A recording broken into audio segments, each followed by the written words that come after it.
Is it a constant struggle to sit for any period of time? Maybe it's at the dinner table with your family, at the movie theater with your friends, or on the way to work, or maybe it's at work sitting at your desk. Within 30, 45 minutes, you've got the sciatica running down your legs, you've got the deep ache, the back pain, and then it just consumes everything you do and think about for the rest of the time that you're in that sitting position. If that's you, this video is gonna give you 3 specific things that you need to be doing on a daily basis. If you ever wanna get back to sitting longer, not fearing sitting, you've got to start implementing these 3 things. Now, if you're watching this video, I have to assume that at some point in your day or week that you try to exercise. You wanna get in there, you have good intentions, but the pain usually holds you back, or you don't know what exercises to do. If that's you, I want to show you exactly the way I would sit you down right here at this table and show you exactly how you should be structuring your workout for your unique chronic back pain situation. Grab that at fitnessforbacpain.com/pain-free training. It's yours. The first thing I want you to implement are what I call pattern interrupts. What you've got to become very good at is creating little speed bumps, little distractions while you're going throughout your day, because you have to go to work, you have to commute, but we have to do something to kind of shift our brain away from focusing so much on the pain and giving it something else to snack on. Now, some situations you're just gonna have to kind of get through it before you get home. For example, being in a car, if you've got a 45-minute drive, you can't just keep stopping and pulling over and doing something. No, you gotta get home.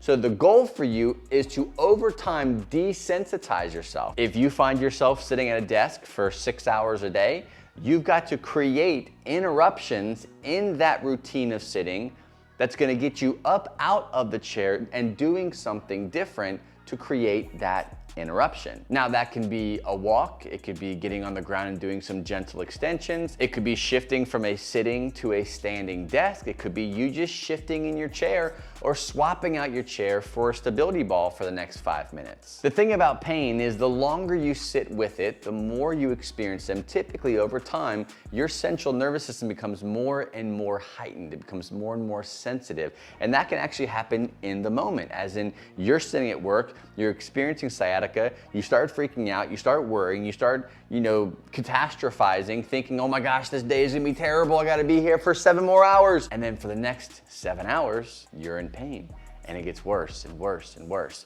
So instead of doing that, find creative ways to get up, move around, and change the environment that you're in at the moment. The second thing I want you to do is take responsibility for the big picture. You have a root cause to your pain. It is not the lack of stretching, it is not the lack of core exercises, it's not the lack of glute activation. It's not those things. In fact, it's probably so far from those things, but the industry, marketing, wants you to be so focused on the dumb little stuff that you actually lose sight and knowledge around what's actually really, really important. So the best way to do this is kind of do an audit of your own personal life. Look at your habits. Look at your routines. Look at the things that you do in your life that you've removed from your life due to the fear of doing them. You don't walk as much anymore. You don't exercise because you're too busy. You don't eat right. You don't drink any water. You're just slamming Cokes all day. Look at the things that you do on a daily basis and kind of look for patterns where your pain sensitivity kind of increases.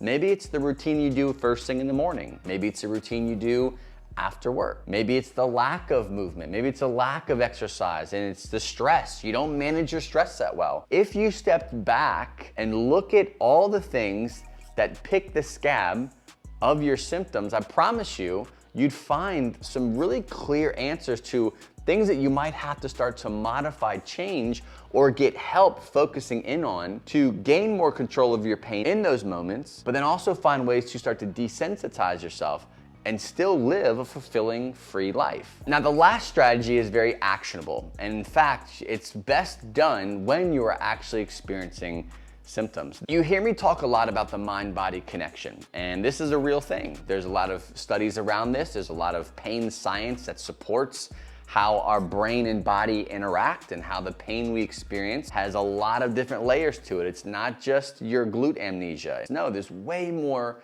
to it. And there's a strategy called Somatic Tracking. I learned it from a guy named Alan Gordon. It's pretty popular in the pain science realm. Ideally, what you're wanting to do is you're finding yourself in the moment where your symptoms are on the rise, right? You're experiencing some pain. And what you have to do is you have to stop, slow down, and almost view these symptoms in your body from an outside perspective. As in, you are not looking at your back, you're not looking at your sciatic pain or your hamstring tightness or your glute pain or whatever pain you experience, and focusing like, oh my gosh, we have to stop it. What do? I have to stretch it. I'm not comfortable. That is you like really aggressively looking at those symptoms and almost kind of catastrophizing, oh my gosh, what's gonna happen? I'm doomed. This pain is gonna be bad all day. Instead, you step back, you acknowledge the symptoms that you're experiencing, and you might give them a different perspective, right? You're looking at them from a different lens, a lens of safety. The way I like to do this as kind of like a simple example, let's say I'm sitting in my office and I lean back in my chair, I'm completely relaxed, and I have some glute pain or maybe some low back tightness or something like that. I'll sit there, I'll close my eyes, take a few deep breaths, try to relax, get everything shut down to melt into my chair, and I will tune in to that area of my low back. And I'll kind of like identify it. Does it feel tight? Is it throbbing? Is it a pulse? Is it like a heartbeat? Is it electric? How am I experiencing that pain? Does it move around? Does it stay in one area? From there, you just tune into it, but you're not viewing it from a place of having to fix it or stop it or think it or make it go away with your brain power. No, he uses the analogy of the sky, the blue sky, I believe, is like your body, right? And the cloud is the symptom. The cloud comes, sometimes it's a big cloud, sometimes it's a small cloud, it doesn't matter. It's a symptom floating by. Your goal, the idea of somatic tracking and viewing your pain from a different perspective is you watching, simply just watching that symptom happen. Not trying to change it, not trying to fix it, not trying to make it go away. You're acknowledging it and then seeing what happens. If you're not viewing it from a threatening perspective, like, oh my gosh, this is killing me, I'm broken, something is wrong, by tuning into it with a different perspective, what you're looking for is to see if you notice any kind of changes